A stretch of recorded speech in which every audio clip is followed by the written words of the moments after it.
Dans ce troisième et dernier volet de la découverte de Fastone Image Viewer, nous verrons comment dessiner sur une image, augmenter son canevas, récupérer des photos brutes de capteur, des photos RAW, utiliser le zoom et la loupe, et enfin découvrir les modes de sélection.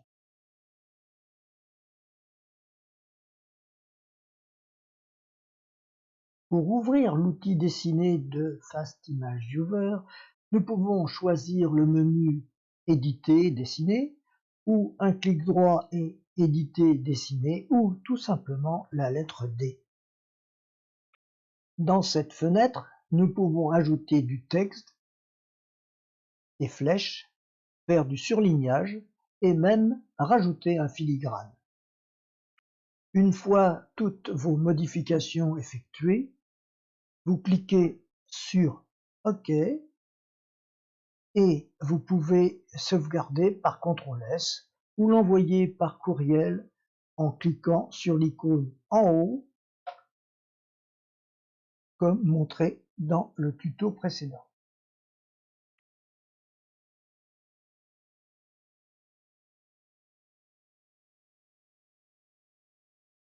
Dans Fastone Image Viewer, nous pouvons aussi agrandir le canevas, c'est-à-dire augmenter la taille de l'image pour, par exemple, écrire une légende sous la photo ou placer un texte de carte de vœux sur le côté. Pour cela, nous utiliserons soit le menu Éditer taille du canevas ou clic droit sur l'image, Éditer taille du canevas. Pour augmenter ou diminuer la taille de l'image, nous avons deux fenêtres. La première nous demande la taille finale de notre image et son positionnement, et bien sûr la couleur du fond du canevas. Par exemple, sur cette image qui fait actuellement 800 pixels de large, si je veux faire une bande de 200 sur la droite, je clique ici, je mets 1000, je place l'image, elle sera donc à gauche, je change le fond pour un fond en jaune pâle, OK, OK, et voilà. CTRL Z pour annuler cette opération et je rouvre la fenêtre.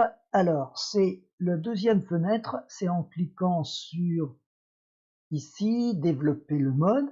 Et là, j'ai une autre fenêtre où simplement, il suffit que je rajoute 200 sur la droite et l'arrière-plan pareil. Je fais OK et j'obtiens le même résultat. Il ne me reste plus donc qu'à compléter en mettant des textes en utilisant l'outil dessiner.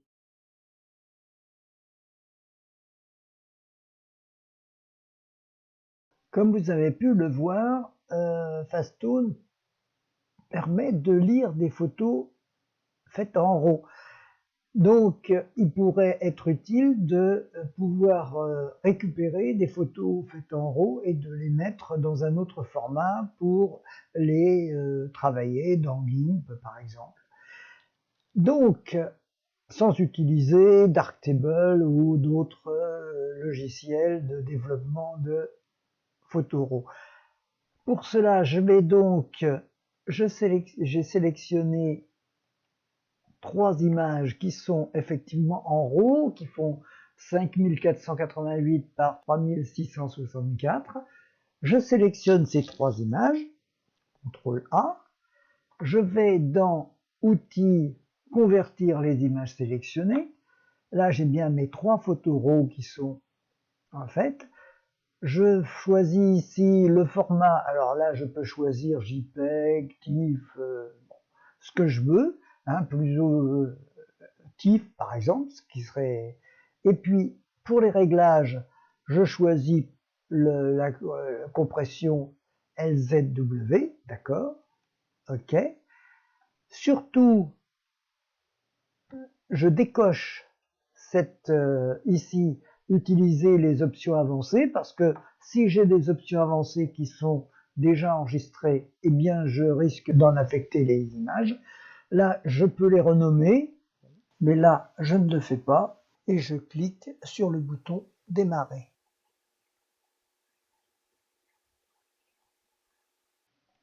C'est terminé.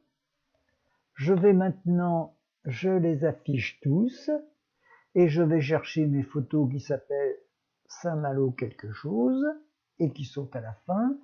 Donc voilà mes 3 photos TIFF et elles sont bien en 5488 par 3664.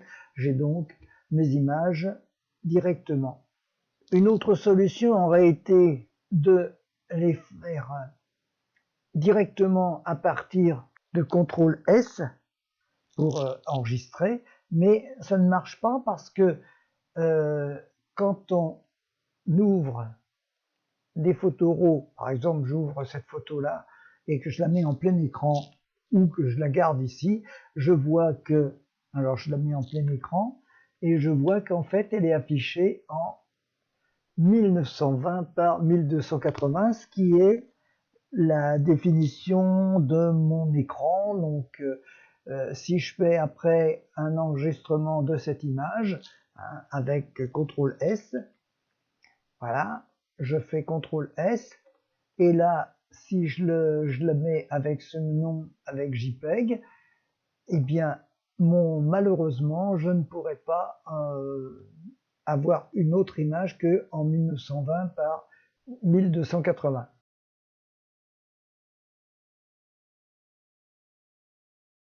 Quand nous ouvrons une image dans Fast Image Viewer avec la visionneuse, l'image est affichée par défaut dans le zoom le plus adapté à l'affichage plein écran.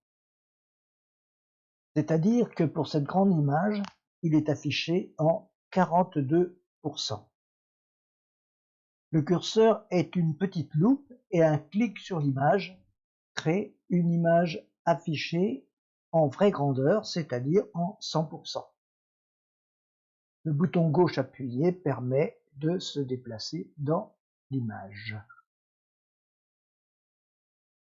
Un nouveau clic et nous retournons à l'affichage normal.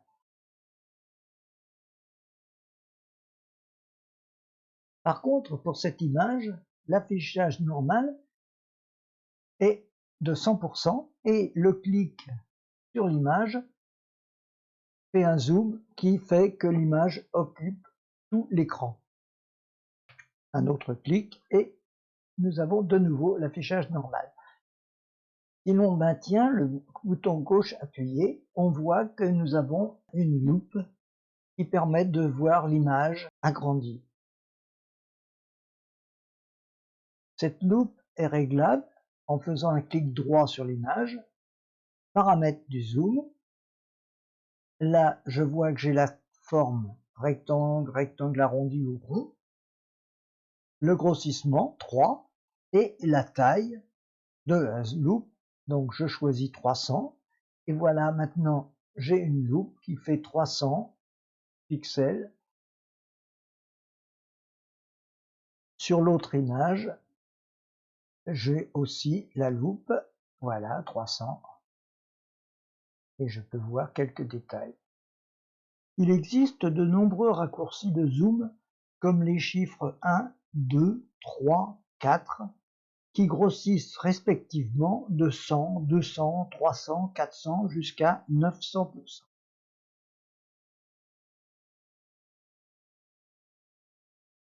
Nous allons maintenant, pour terminer ce petit tuto, voir un outil qui peut être très utile, l'outil sélection. Pour choisir son mode d'utilisation, un clic droit sur une image, sélection, ou éditer, sélection, et les 4 modes possibles sont affichés que nous allons explorer successivement. Tout d'abord, le mode normal qui est coché par défaut. Quand on appuie sur la touche CTRL du clavier, la petite loupe se transforme en une croix. Avec le bouton gauche appuyé, on balaye une zone et dès qu'on relâche, cette zone occupe tout l'affichage de l'écran. Un clic sur l'image et on revient à l'affichage normal. C'est le premier mode de sélection. Il permet de zoomer sur une zone particulière de l'image. Le mode rectangulaire, quant à lui, permet une sélection rectangulaire, c'est-à-dire qu'en appuyant sur la touche CTRL, je drague l'image, je relâche, et là, toujours en maintenant la touche CTRL appuyé, je peux déplacer ce cadre, l'agrandir,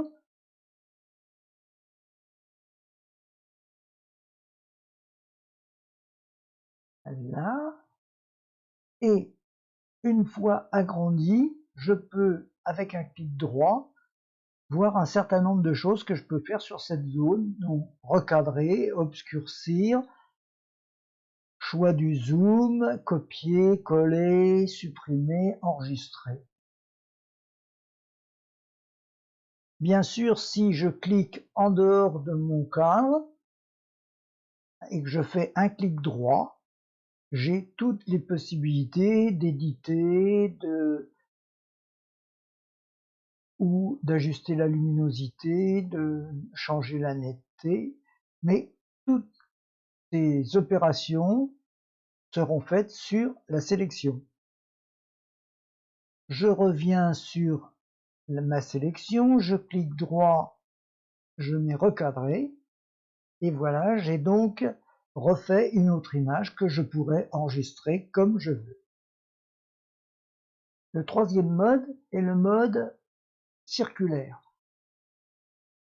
que je trouve qui est seulement utile pour flouter un personnage sur une photo.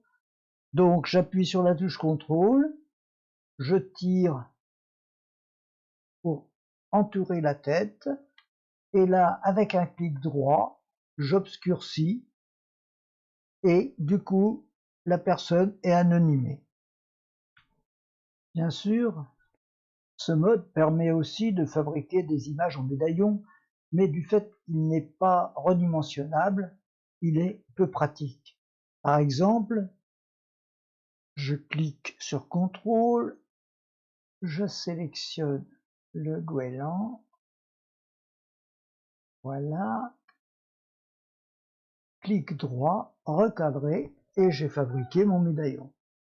Mais je n'aurais pas pu changer la taille du médaillon si je n'avais pas réussi du premier coup. Le dernier mode est le mode à main levée, CTRL Z. J'appuie sur la touche CTRL et là je peux suivre en une seule fois, donc il faut être très très habile. Et avec la souris, voilà. Voilà. Je détourne très grossièrement mon goéland. Là, voilà.